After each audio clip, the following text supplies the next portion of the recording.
Europe 1, Mélanie Gomez et le docteur Jimmy Mohamed.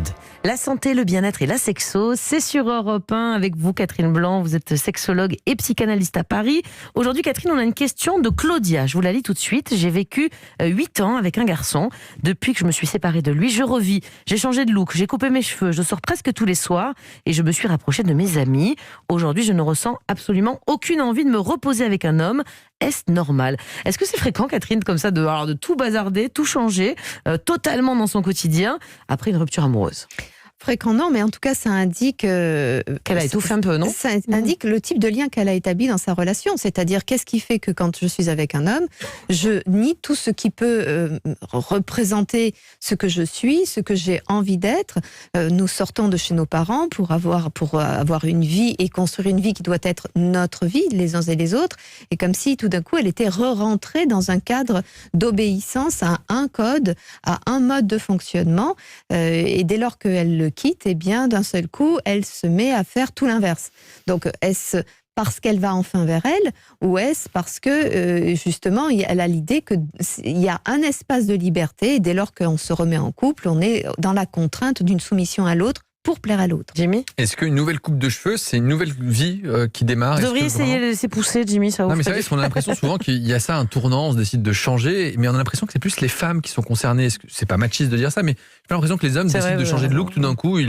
Un jour après l'autre. Alors, ils ont moins d'opportunités avec les cheveux, quand même. C'est court et on peut pas prendre le long d'un coup, quoi, c'est ça. C'est vrai que tout d'un coup, ça fait le look hipster, c'est difficile, ça met du temps. Mais du coup, est-ce que c'est plus les femmes qui ont besoin de changement radical ou pas du tout? En fait, c'est peut-être. Je pense que les hommes aussi peuvent faire ce genre de choses. Ils ont besoin tout d'un coup d'avoir d'autres façons d'envisager les liens les uns avec les autres. Mais c'est vrai que les filles, parce qu'il est question souvent de plaire à l'autre, de séduire donc pour conquérir un nouvel espace, elles changent de look, justement. Et puis on a le maquillage, les cheveux, on a plein de choses qu'on peut changer esthétiquement. Elles ont plus d'opportunités, effectivement, que ne pourront les avoir les garçons, évidemment. Mais c'est vrai que c'est une façon, bien sûr qu'on est toujours la même personne, avec les cheveux courts, avec les cheveux longs, avec raides ou frisés, mais il y a une idée d'une image de soi, et comme un élan que l'on se donne pour se voir autrement. Mais je trouve que cette question, elle est intéressante, parce que quand les gens changent comme ça du tout au tout, ça veut donc dire qu'ils changent en fonction d'avec qui ils sont, ou avec qui ils voudraient aller, ou vers qui ils devraient aller. Ils voudraient aller. C'est-à-dire que c'est un manque d'assurance quant à soi qui fait que l'on cherche dans un extérieur, dans quelque chose de symbolique. On cherche une idée de soi nouvelle, parce qu'on a du mal à incarner cette solidité intérieure. Claudia, elle dit que donc elle a vécu 8 ans avec ce garçon, qu'ils se sont quittés. Bon, elle a l'air d'aller super bien, c'est ce qu'elle nous décrit. Mais elle dit qu'elle sort tous les soirs, qu'elle voit ses amis.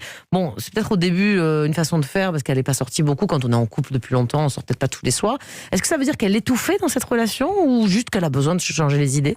Certainement qu'elle étouffait, bien sûr, mais c'est elle qui s'est mise dans un truc où elle étouffait. Et pour qu'elle ait besoin d'enlever toutes les oripeaux comme ça, c'est que manifestement, elle a l'impression que ça peut pas durer quand même. Non, ça peut pas durer. Puis surtout, à un moment donné, ses amis n'y seront plus dans ces endroits où elle sort, parce que eux-mêmes ont des vies, et la douceur de la vie, de faire avec l'autre, ce n'est pas nécessairement un enfermement, une prison, mais c'est manifestement pour Claudia quelque chose de cet ordre-là, ce qui pose la question de sa relation avec les autres, de ses relations amoureuses, de la lecture qu'elle a eue de ses parents l'un avec l'autre, avec une idée peut-être qu'il y a de l'enfermement dans la relation, et que la seule liberté, c'est en prenant la poudre d'escampette, en faisant le mur. C'est ce qu'elle fait comme une adolescente. À un moment donné, il va falloir que ça s'apaise. Jimmy? Elle dit qu'elle s'est séparée de cet homme après 8 ans de vie où ça semblait être un peu compliqué, puisqu'elle dit revivre.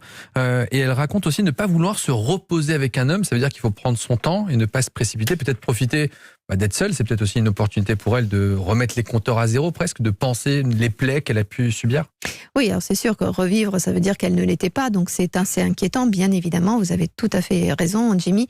Ceci étant, il y a peut-être à penser les plaies, mais il faut prendre le temps, et c'est pas en courant à droite et à gauche que l'on prend le temps. Je pense que c'est un espace. Mais elle a pas l'air de prendre le temps, là. Elle est excitée, un petit peu de ce qu'elle décrit de son comportement, sortir tout le temps, changer. On dirait qu'elle a la bougeotte. Oui, comme si la démultiplication des relations démultiplication, la démultiplication des sorties, la démultiplication des intentions nouvelles de soi, allait lui permettre de se remplir comme si elle avait justement été en grande défaillance d'être quelqu'un.